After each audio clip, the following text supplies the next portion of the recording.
I'm glad you're all right. Have you talked to your father?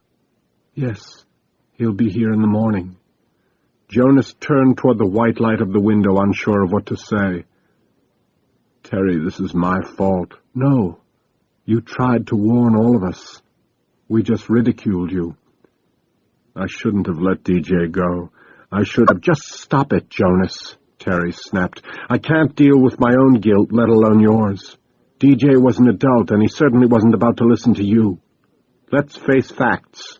He wanted to go, despite your warnings. We're all devastated, in shock. I don't know what's going to happen next. I can't think that far ahead. Tears flowed from her eyes. Take it easy, Terry. Come here. She sat down on his bed, hugging him while she cried on his chest. Jonas smoothed her hair, trying to comfort her. After a few minutes, she sat up, turned away from Jonas to wipe her eyes. You're seeing me in rare form. I never cry. You don't always have to be so tough. She smiled. Yeah, I do. Mom died when I was very young. I've had to take care of Dad and DJ all these years by myself. How's your dad doing? He's a wreck. I need to get him through this. I don't even know what to do. Do you have a funeral? There's no body. The tears clouded in her eyes. Speak to DeMarco. Have him arrange a service. I just want this to be over. I want to get back to California. Jonas looked at her a moment. Terry, this shark business isn't over yet. You need to know something. There were 2 Megs in the trench, the one that the Kiku hauled up.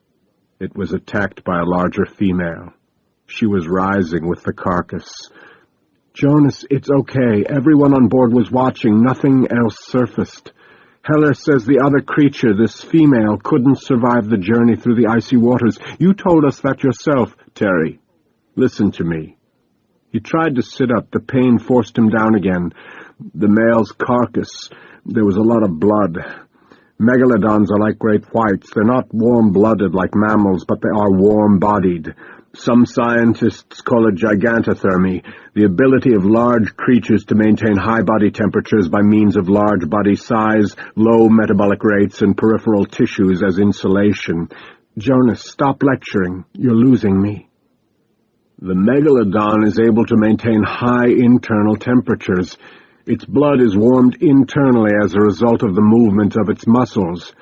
We're talking 7 to 12 degrees warmer than its external environment, and the tropical currents in the trench were quite warm. What's your point? When the Kiku began hauling up the remains of DJ's sub, the male megalodon became caught in the steel cable. I saw the larger Meg, the female, rising with the carcass, rising within the warm bloodstream. I watched her disappear above the warm layer into colder waters. How hot would a megalodon's blood be? Jonas closed his eyes, calculating. Living in the trench, blood temperature could be well above 90 degrees. If the female remained within her dead mate's bloodstream, she could have made it to the thermocline. She's very big, maybe 60 feet or more. A shark that size could probably cover the distance from the trench to the warmer surface waters in 20 minutes. Terry looked at him a long moment. I have to go. I want you to get some rest. She squeezed his hand, then left the room. Jonas awoke and stared at his hand. It was covered with dried blood. He was in the Abyss glider capsule bobbing on the surface of the ocean.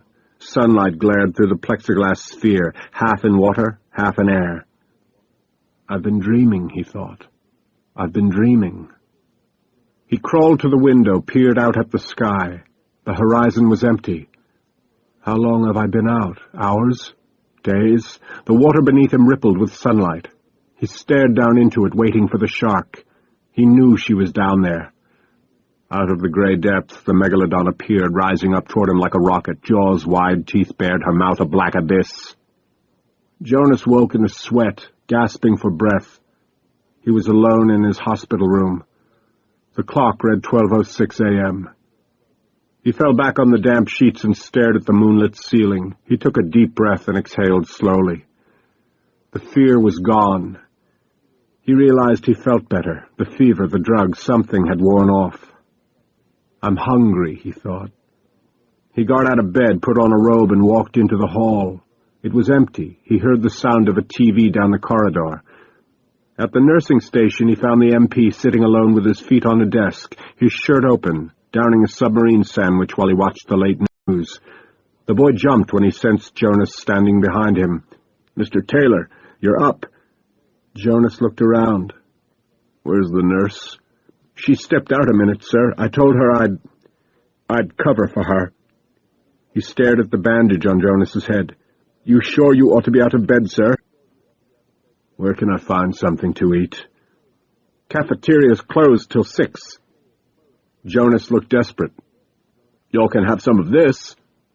He picked up another half of the bulging sandwich, held it out for Jonas. Jonas stared at it. "No, that's all right. Please, go ahead and have as much as you'd like." "All right. Sure, thanks." Jonas took the sandwich and began to eat. He felt like he hadn't tasted food in days. "This is great," he said between bites. "Salami and cheese sub is hard to come by out here," the young man said. "Only place I know is halfway around the island. Me and my buddies, we make the trip once a week." The kid continued talking, but Jonas wasn't listening. Something had caught his eye on the television. Fishermen were unloading a great quantity of sharks from their boats. "Excuse me," Jonas said. "Can you turn that up?" The MP stopped talking. "Sure." He raised the volume. "Over 100 sharks were caught off Zamora Bay. Local fishermen apparently have found an expanse of ocean off Saipan that has yielded the largest catches this century. They're hoping their luck will hold out through tomorrow." In a related story, 12 pilot whales and 24 dolphins beached themselves along Saipan's northern shore. Unfortunately, most of the mammals died before rescuers could push them back out to sea. In other news, Saipan. That's in the middle of the Northern Marianas, isn't it? "That's right, sir. Third island up the chain." "What is it, sir?" the MP asked. Jonas looked at him. "Nothing," he said. He turned and headed back down the hall. The two-passenger helicopter bounced twice upon the dirt runway before its weight settled down onto its supports. Retired Navy Captain James Mac McCready's glanced over at his passenger, who looked a bit shaken after the 45-minute flight. "You okay, Jonas?" "Fine." Jonas took a deep breath as the chopper's rotary blades gradually slowed to a stop. They had landed on the perimeter of a makeshift airfield. A faded wooden sign read, "Welcome to Saipan." "Yeah, well, you look like hell." "Your flying hasn't improved any since you were discharged." "Hey, pal, I'm the only game in town, especially at 3 a.m. in the fucking morning. What's so damn important anyway that you needed to fly out to this godforsaken island now?" "You mentioned that your fisherman friend knows the location of a recent whale kill. I need to examine that carcass." "At this time of night? We need to get you laid, pal." "Seriously, Mac, this is important. Where's your friend? I thought he was supposed to meet us here." "See that path to the left? Follow that down to the beach, and you'll see a half-dozen fishing boats tied up. Philippe's will be the last boat down the beach. He said he'd wait for you there. I'll be at the tavern getting shit-faced. Find me when you're done playing. If I'm with a woman, wait 10 minutes. As for my friend Philippe, just remember you pay half now. Half when you get back, or he might just leave you to swim back to shore." "Thanks for the advice," said Jonas. He watched his friend limp toward the rusty green building that Mac had referred to as a tavern. Jonas hefted his knapsack and turned to the beach. The stars were covered by incoming clouds, but the Pacific Ocean was as smooth as glass. Jonas Taylor had met James McCready 7 years ago in what both men referred to as the Navy's loony bin. Following the incident on board the Seacliff, Jonas had spent several weeks in a naval hospital, then had been ordered to spend 90 days in a psychiatric ward for evaluation. It was there that the Navy's team of psychiatrists attempted to convince the aquanaut that he had hallucinated the events in the Mariana Trench. After 2 months of help, Jonas found himself in a state of deep depression, Separated from Maggie, his career in ruins. Unable to leave the mental ward, he felt alone and betrayed. Until he met Mac. James McCready's lived to buck authority. Drafted and sent to fight in Vietnam when he was 23, Mac had been made a captain in the 155th Assault Helicopter Corps, stationed in Cambodia long before any U.S. armed forces were supposed to be there. Trained by the Navy to fly Cobras, Mac survived the insanity of Vietnam by deciding himself when, where, and if it was time to wage war. If an assignment seemed ridiculous, he never questioned his orders. He just did something else. When ordered to bomb the Ho Chi Minh Trail, Mac would organize his troops for battle, then lead his squadron of choppers to a U.S. hospital, pick up a group of nurses, and spend the day on the beaches of Con Son Island. Later that night, he'd submit his report on the outstanding job his men did in banging the enemy. The Navy never knew any better. On one such adventure, Mac's team landed one of their $2 million helicopters in a delta, shot it to pieces, then blew it up with a Claymore mine. Mac reported to his superiors that his squadron had been under heavy fire, but his men had heroically managed to hold their own against superior forces. For their bravery, Mac and his men received Bronze Stars. This was not to say that Mac and his men did not see their fair share of combat. Mac simply refused to risk the lives of his men if he determined certain actions to be senseless. Of course, in the end, the whole Vietnam War became senseless. After the war, McCready's continued flying for the Navy. An advocate of the free enterprise system, he supplied small-time operators from Guam to Hawaii with everything under the sun, using Navy choppers to expedite deliveries.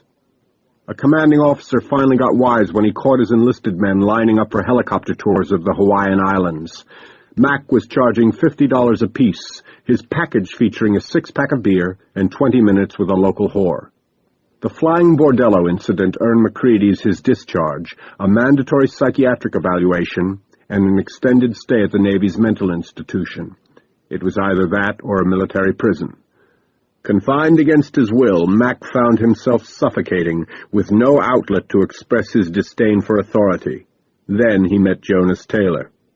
In Mac's professional opinion, Jonas was yet another victim of the Navy's blame game, the refusal of higher-ups to take responsibility for their actions. This made Taylor a kindred spirit of sorts. McCready's felt a moral obligation to help Jonas recover. Mac decided the best remedy for his newfound buddy's depression was a road trip. Stealing the Coast Guard's helicopter had been easy, landing in the parking lot of Candlestick Park a breeze. Getting into the 49ers Cowboys game proved to be the tough part. After partying all night, they returned to the hospital the next morning by cab, drunk, stupid, and happy. The Coast Guard located the chopper 2 days later, parked at a body shop, a naked woman painted on either side of the cabin. The two had remained close friends ever since. The last boat anchored in the shallow water along the beach hardly looked seaworthy. A mere 18-footer, the wooden vessel lay low in the water, its gray planks showing specks of red paint that had worn away over the years. On board, a large black man in a sweaty T-shirt and jeans was busy hauling in a crab trap. "Excuse me," Jonas said as he approached. The man continued working. "Hey, excuse me. You Philippe?" "Who wants to know?" "My name's Dr. Jonas Taylor. I'm a friend of Mac's." "Mac owes me money. You got me money?" "No. I mean, I've got enough for you to take me out to the site of the whale kill, but I don't know anything about—" "Cost you 50 American." "Fine. Half now, half when we get back." Jonas held up the bills for Philippe's approval. "Okay, let's go." "Just one thing. No motor on the way out." "What you speaking about there, Dr. Jonas? You want me to row us out 2 mile? Nah. You keep your money." "Okay, double. Half now, half when we get back."